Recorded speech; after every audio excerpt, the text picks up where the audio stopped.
Hello दोस्तों, स्वागत है हमारे YouTube चैनल में। मेरा नाम है आशीष और आज मैं आप लोगों को NCERT क्लास 9th का मैथ का चैप्टर 12 का प्रश्नावली 12.2 का उदाहरण बताने वाला हूं। तो चलिए स्टार्ट करते हैं। उदाहरण नंबर 4 क्या कहता है?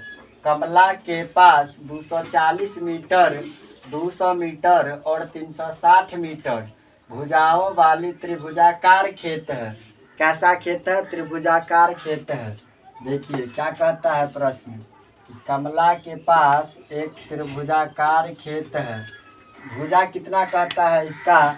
240 मीटर। इसका भुजा है 240 मीटर, 200 मीटर और कितना है 360 मीटर। त्रिभुजाकार का क्या है? ये एक खेत है, त्रिभुजाकार खेत। फिर क्या कहता है? जहाँ वह गेहूँ उगाना चाहती है। कमला इसमें क्या उगाना चाहती है? गेहूं उगाना चाहती है। इस खेत से सटे 240 मीटर, 320 मीटर और 400 मीटर भुजाओं वाला एक अन्य खेत है। इसी खेत से सटे एक और अन्य खेत है। देखिए, इस खेत से सटे एक और अन्य खेत है। इस खेत का कितना भुजा दिया गया है? 240 मीटर। इस खेत का भुजा है 240 मीटर, 320 मीटर और कितना कहता है 400 मीटर। क्या करे? देखिए यहाँ पर क्या किए, कमला के पास 240 मीटर, 200 मीटर और 360 मीटर भुजा वाली त्रिभुजाकार खेत है। तो एक त्रिभुजाकार खेत बनाए।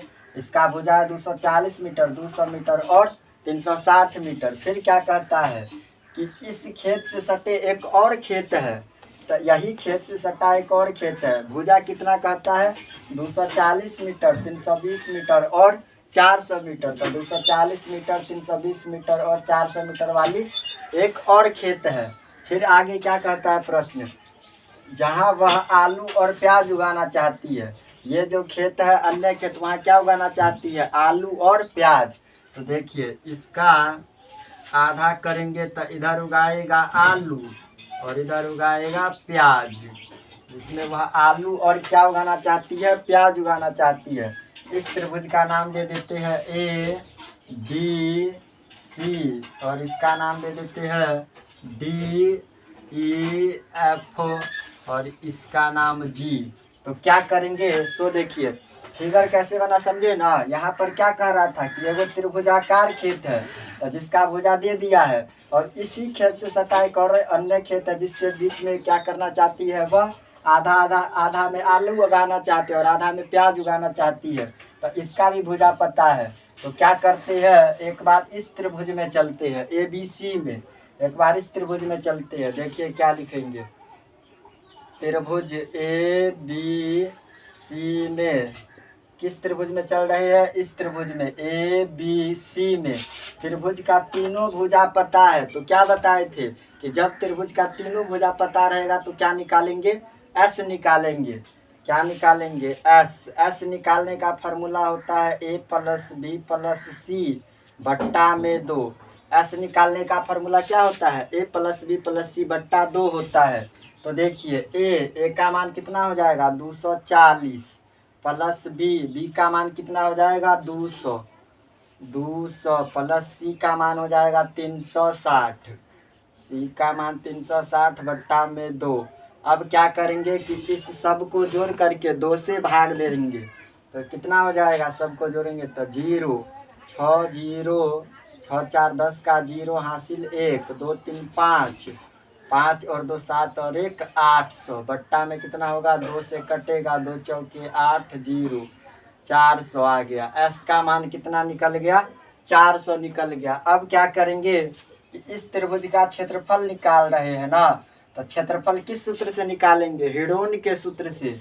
हिडोन का सूत्र लगाने से पहले क्या निकालना पड़ता है? S। तो S का मान निकाल लिए 400। अब यहाँ पर लिखेंगे त्रिभुज का क्षेत्रफल। त्रिभुज का क्षेत्रफल, हिडोन का सूत्र क्या होता है? √S into S minus A into S minus B into S minus C। यही ना होता है त्रिभुज का क्षेत्रफल हिडोन के सूत्र से। अब इस पर इसको सेट कैसे करेंगे सो सुनिए। रूट अंडर एस, एस का मान कितना निकाले है अभी 400 निकाले है, तो एस का मान 400 देंगे इंटू एस, एस का मान 400 माइनस ए का मान क्या हो जाएगा, इस त्रिभुज में न गए है तो इसमें ए का मान लेंगे, ए का मान हो जाएगा 240, ए का मान हो जाएगा 240, एस का मान निकाले है 400 और बी का मान क्या हो जाएगा 200, बी का मान हो जाएगा 200। इधर आइए, एस का मान निकाले है 400 और सी का मान कितना निकाले है 360 है सी का मान दिया गया है 360।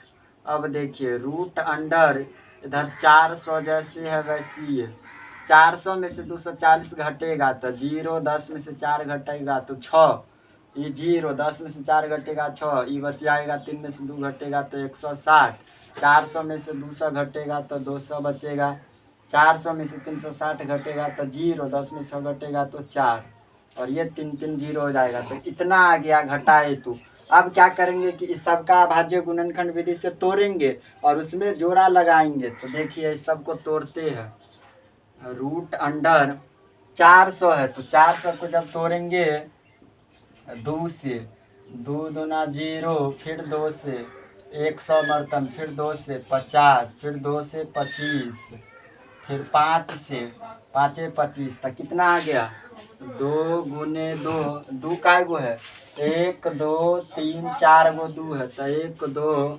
3 4 गो 2 और 2 गो 5 है तो 5 गुने 5। तो देखिए 400 को तोड़ दिए, अब किसको तोड़ेंगे 160 को, अब 160 को तोड़ेंगे 2 से, 2 अट्ठे 16 0, फिर 2 से, 2 चौके 8 0, फिर 2 से, 2 दूना 4 0, फिर 2 दाई के 20, फिर 2 से, 2 पंचे 10, तो 2 का गो है 1 2 3 4 5 गो 2 है। तो देखिए 1 2 3 4 5 गो 2 और एगो 5 है तो एगो 5 दे देते हैं। अब किसको तोड़ेंगे 200 को तोड़ेंगे ना, तो देखिए अब 200 को तोड़ते हैं, अब तोड़ेंगे 200 को, 2 से, 2 1 2 डबल 0, फिर 2 पंचे 10 0, फिर 2 से 25 दूना 50, फिर 5 से 5 25, 3 गो 2 आया, 1 2 3 गो 2 और 2 गो 5, 3 गो 2 और 2 गो 5 आया। अब किसको तोड़ेंगे 40 को, तब 40 को तोड़ते हैं, 2 से 20 दूना 40, फिर 2 से 2 दाई के 20, फिर 2 से 2 पंचे 10, 3 गो 2 3 गो 2 और एगो 5। तो देखिए इस सब का क्या कर लिए कि अभाज्य गुणनखंड विधि से तोड़ दिए और इसमें मान सेट कर दिए। अब आपको इसमें ये देखना है कि किस किस का जोड़ा लग रहा है और किस किस का जोड़ा नहीं लग रहा है। तो देखिए 2 का गो है इसमें 1 2 3 4 4 5 6 7 8 9 10 11 12 13 14 15 गो 2 है। अब 15 गो 2 में से क्या बताइए 14 गो 2 है तो 14 गो 2 में से कितना आएगा 7 गो 2 आ जाएगा। 14 गो 2 है तो 1 2 3 4 5 6 7 गो 2 आएगा और एगो 2 का जोड़ा नहीं लगा तो ये रूट में। उसके बाद देखिए 5 का एगो है 1 2 3 3 के बाद है 4 5 6 गो 5 है, 6 गो 5 में से 3 गो 5 बाहर आ जाएगा, 6 गो 5 में से 3 गो 5 बाहर आएगा। और बताइए इस एगो 2 का जोड़ा नहीं लगाता, जिसका जोड़ा नहीं लगता है वो रूट के अंदर हो जाता है। तो एगो 2 का जोड़ा नहीं लगा तो रूट के अंदर हो जाएगा। अब देखिए इस सब को क्या करेंगे, ये सब किस रूप में है गुना के रूप में है, तो इस सब को गुना कर लेंगे। तो देखिए कितना हो जाएगा 2 दूना 4 दूना 8 दूना 16 दूना 32 दूना कितना हो जाएगा 32 को 2 से गुना करेंगे। इधर देखिए यहाँ पर रफ कर रहे हैं 32 को जब 2 से गुना करेंगे, 32 को 2 से 2 दूना 4 2 तिया 64 आया। 64 को फिर किससे गुना करना है, ये 2 से गुना करना है। 64 को 2 से गुना करेंगे तो 4 दूना 8 6 दूना 12 128। 128 को गुना किससे करेंगे 5 से, 128 को गुना करेंगे 5 से। 8 पंचे 40 का 0 हासिल 4 2 पंचे 10 4 14 का 4 हासिल 1 5 1 5 और 1 640। तो इस 5 से कर दिया। अब इस 5 से करेंगे तो 5 से गुना करेंगे तो 0, 5 तो 20 का 0 हासिल 2, 6 5 30 और 2 3200 को फिर करेंगे 5 से गुना तो कितना हो जाएगा। 5 गुना 10 का 0 हासिल 1, 5 का 15, 1 16 00 तो कितना आ गया। आ गया आपको 16 पे 3 गो 0, कितना आया है ना 16,000। तो कितना है सबको गुना किए तो 16,000 आया। आई √2 जैसे है वैसे ही, मीटर है तब मीटर स्क्वायर हो जाएगा। तो इस त्रिभुज का क्षेत्रफल कितना निकाल लिए, 16,000 √2 मीटर स्क्वायर निकाल लिए। अब देखिए क्या करते हैं। सबसे पहले क्या किए कि इस खेत का क्षेत्रफल निकाले। त्रिभुज ABC में गए, तीनों भुजा पता था, तो जब तीनों भुजा पता रहता है तो क्या निकालते हैं, S निकालते हैं। तो S निकालने का फॉर्मूला A + B + C बट्टा 2, तो तीनों को जोड़कर 2 से भाग दिए तो 400। तो इस त्रिभुज का क्षेत्रफल निकालेंगे किस सूत्र से, हेरोन के सूत्र से। हेरोन का सूत्र क्या होता है, √S × S - S - B S - C। तो इस पर सेट कर दिए तो कितना निकल गया, 16,000 √2 मीटर स्क्वायर। ये क्षेत्रफल निकल गया इस त्रिभुज का। उसके बाद देखिए इस त्रिभुज का क्षेत्रफल निकालेंगे, त्रिभुज DE और F का। यहाँ तक पहले आप नोट कीजिए, उसके बाद आगे बताते हैं। तो देखिए इस त्रिभुज का क्षेत्रफल निकाल लिए कितना, 16,000 √2 मीटर स्क्वायर निकाले हैं ना। अब एक बार इस त्रिभुज का क्षेत्रफल निकालते हैं। त्रिभुज DE और F का क्षेत्रफल एक बार निकाल रहे हैं। देखिए क्या लिखते हैं, त्रिभुज DEF में एक बार इस त्रिभुज का क्षेत्रफल निकाले तो एक बार इस पूरा त्रिभुज का क्षेत्रफल निकालना पड़ेगा ना। तो त्रिभुज DEF में तो देखिए इसका तीनों भुजा पता है, तो जब तीनों भुजा पता है तो क्या निकालेंगे, S निकालेंगे। तो S निकालने का सूत्र क्या होता है, A + B + C बट्टा में 2 होता है। A का मान कितना है, 240, A का मान है 240। इस त्रिभुज में नहीं ना है, इसीलिए ये आपका मान नहीं होगा। अब इस त्रिभुज में तो A का मान ये हो जाएगा। तो देखिए A + B + C 240, B का मान हो जाएगा 320 और प्लस C का मान कितना हो जाएगा, 400। C का मान हो जाएगा 400 बट्टा में क्या है, 2 है। अब इस सब को जोड़कर 2 से भाग देंगे तो 0 है तो 0 होगा, 0 2 4 6 4 3 7 और 7 2 कितना हो जाएगा, 960 बट्टा में 2। 2 से कटेगा, 2 चौके 8, 1 पे 6 16 2 8 16 0 480। तो बताइए S का मान कितना निकल गया, 480। आपको क्षेत्रफल निकालना है ना, तो क्या लिखेंगे, त्रिभुज का क्षेत्रफल किस सूत्र से निकालना है, हेरोन के सूत्र से। तो हेरोन का सूत्र क्या होता है, हेरोन का सूत्र होता है √S × S - A × S - B × S - C। यही ना होता है हेरोन का सूत्र। तो देखिए इस सूत्र पर कैसे सेट करेंगे, √S का मान कितना निकाले है, 480। तो S का मान हो जाएगा 480 × S का मान 480। A का मान क्या हो जाएगा, 240। तो A का मान हो जाएगा 240 × S का मान कितना निकाले, 480 माइनस B का मान हो जाएगा 320। B का मान हो जाएगा 320। S का मान निकाले 480, C का मान हो जाएगा 400। C का मान हो जाएगा 400। तो √अंडर इधर हो जाएगा 480 गुने 480 में से 240 घटेगा तो 0, 8 में से 4 घटेगा तो 4, ये 0 8 में से 4 घटेगा 4, 4 में से 2 घटेगा 240, 480 में से 320 घटेगा तो 0, 8 में से 2 घटेगा 6, 4 में से 3 घटेगा तो 160, 480 में से 400 घटेगा तो कितना बचेगा, 0 8 80 बचेगा। तो देखिए इस सब को आप क्या करेंगे, अभाज्य गुणनखंड विधि से तोड़ेंगे इस सब को भी। तो 480 है, 480 को जब तोड़ेंगे, 2 दूना 4, 2 चौके 8 0, फिर 2 से 2 का 2, 2 दूना 4 0, फिर 2 से 2 छक्के 12 0, फिर 2 से 2 तिया 6 0, फिर 2 से 15 दूना 30, फिर 3 पंचे 15। कितना आ गया, 1 2 3 4 5 गो 2, 1 2 3 4 5 गो 2 है और 3 गुने 5 है, 3 गुने 5। अब किसको तोड़ेंगे? 240 को तोड़ेंगे। अब तोड़ रहे हैं 240 को, कितना से? 2 से। 2 1 2, 2 दूना 4, 0, फिर 2 से, 2 छक्के 12, 0, फिर 2 से, 30 दूना 60, फिर 2 से, 15 दूना 30, 3 से, 3 5 6 15, कितना आ गया? 4 गो 2, कितना आ गया सो बताइए?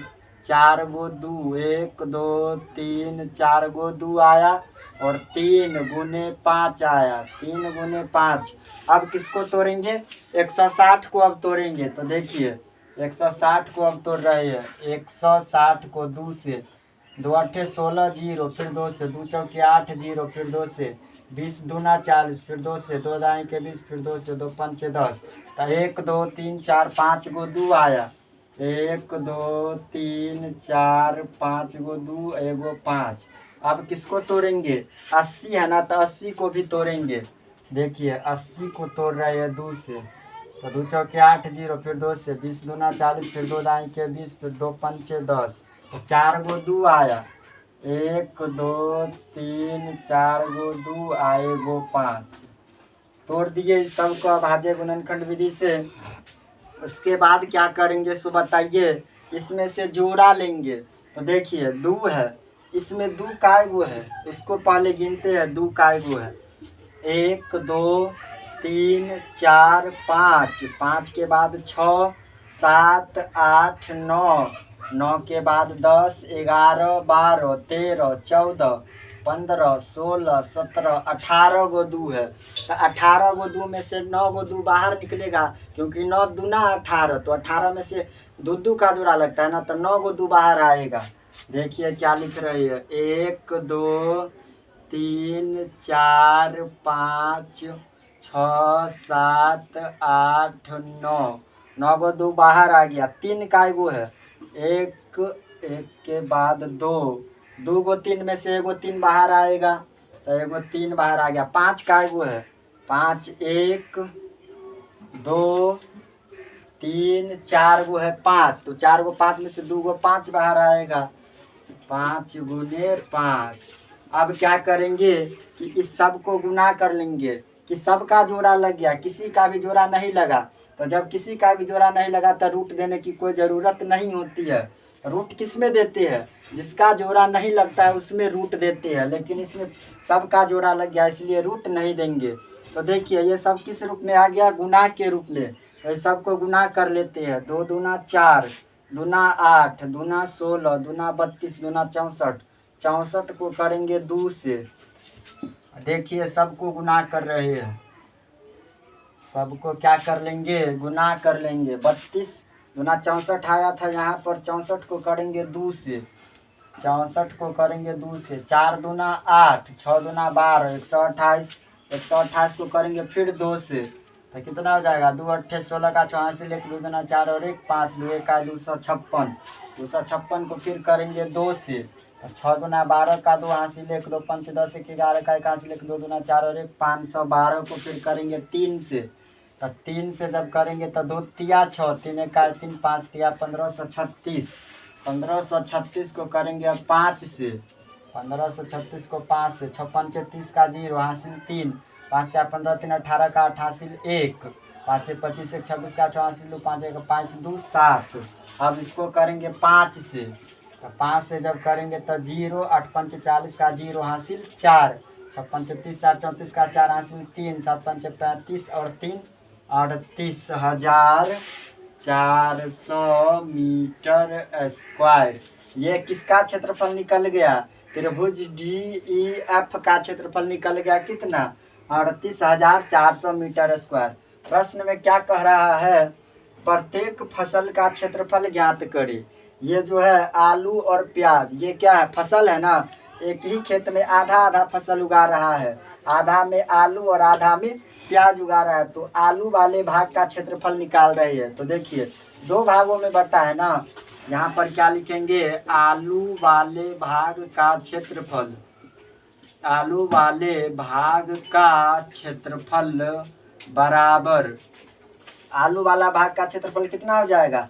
इस त्रिभुज का क्षेत्रफल कितना निकाले अभी 38,400। तो 38,400 में क्या करेंगे 2 से भाग दे देंगे, क्योंकि ये जो खेत है त्रिभुज DEF ये क्या है खेत है, ये 2 भागों में बटा है, इसीलिए 2 से भाग दे देती है। तो 2 से कटेगा 2 इकाई 2, 3 में से 2 घटेगा 1 पे 8 18 दूना 18 2 दूना 4 डबल 0 कितना आ गया 19,200 मीटर स्क्वायर। तो ये निकल गया किसका क्षेत्रफल आलू वाले भाग का क्षेत्रफल। तो जितना आलू वाला भाग का क्षेत्रफल होगा उतना ही प्याज का क्षेत्रफल भी होगा, क्योंकि बताइए ये आधा आधा खेत बटा है, तो आधा आधा है तो जितना इसका क्षेत्रफल होगा उतना ही इस त्रिभुज का भी क्षेत्रफल होगा ना। तो इसलिए क्या लिखेंगे, इसलिए प्याज का क्षेत्रफल, इसलिए प्याज का क्षेत्रफल कितना हो जाएगा, प्याज का क्षेत्रफल हो जाएगा 19,200 मीटर स्क्वायर। यही आपका आंसर हो जाएगा। आपको फसल का क्षेत्रफल निकालना था ना। तो आलू फसल 2 भागों में बटा है, आधा में आलू उगाता है और आधा में प्याज उगाता है। तो आलू वाले भाग का क्षेत्रफल में क्या किए कि इस त्रिभुज का क्षेत्रफल निकाल लिए और 2 से भाग दिए। 2 से क्यों भाग दिए, क्योंकि ये खेत 2 भागों में बटा इसलिए 2 से भाग दिए। तो 2 से भाग दिए तो निकल गया 19,200 मीटर स्क्वायर। तो जितना आलू का क्षेत्रफल होगा उतना ही प्याज का क्षेत्रफल होगा, इसीलिए क्या लिखे प्याज का क्षेत्रफल 19,200 मीटर स्क्वायर। यही आपका आंसर हो जाएगा। एक बार इस क्वेश्चन को शुरू से रिपीट करते हैं कैसे बनाएं। उदाहरण 4 क्या कह रहा था कि कमला के पास 240 मीटर 200 मीटर और 360 मीटर भुजाओं वाले त्रिभुजाकार खेत है। तो एक त्रिभुजाकार खेत है ABC, इसका भुजा कितना कह रहा था 240 200 और 360। तो क्या किए थे सबसे पहले कि इस त्रिभुज में गए थे, त्रिभुज ABC में, तो तीनों भुजा पता था तो S निकाले थे और इसका हीरोन के सूत्र लगा करके इसका क्षेत्रफल कितना निकाले थे, इसका क्षेत्रफल निकाले थे 16,000√2 मीटर स्क्वायर। यह क्षेत्रफल निकाले थे इस त्रिभुज का। उसके बाद क्या किए थे कि त्रिभुज DEF में गए, उसके बाद गए त्रिभुज DEF में। तो तीनों भुजा पता है, तो जब तीनों भुजा पता रहता है तो S निकालते हैं। S का फार्मूला A + B + C बटा 2। इस तीनों भुजा को जोड़कर 2 से भाग दिए तो S का मान कितना निकल गया 480। उसके बाद हीरोन का सूत्र से इस त्रिभुज का क्षेत्रफल निकाल लिए कितना 38,400 मीटर स्क्वायर। तो क्या किए कि पहले आलू, ये जो खेत है ना ये 2 भागों में बटा है आधा आधा। तो क्या किए कि आलू वाले भाग का क्षेत्रफल निकाले। तो आलू वाले भाग का क्षेत्रफल कैसे निकलेगा, इस पूरा खेत का क्षेत्रफल है 38,400, हमको निकालना है आलू का क्षेत्रफल। तो खेत तो 2 भाग में बटा है तो 2 से भाग दे दिए तो कितना आ गया 19,200 मीटर स्क्वायर। तो जितना आलू का क्षेत्रफल होगा उतना ही प्याज वाले भाग का भी क्षेत्रफल होगा, इसलिए प्याज का क्षेत्रफल कितना निकल गया 19,200 मीटर स्क्वायर। यही आपका आंसर हो जाएगा। दोस्तों प्रश्नावली 12.2 का उदाहरण नंबर 4 बता दिए है। इसमें कुछ और उदाहरण बच गया, इसको अगले वीडियो में बताएंगे। अगर वीडियो अच्छा लगे तो लाइक कमेंट शेयर और सब्सक्राइब कर दीजिएगा। मिलते हैं नेक्स्ट वीडियो में, तब तक के लिए जय हिंद जय भारत।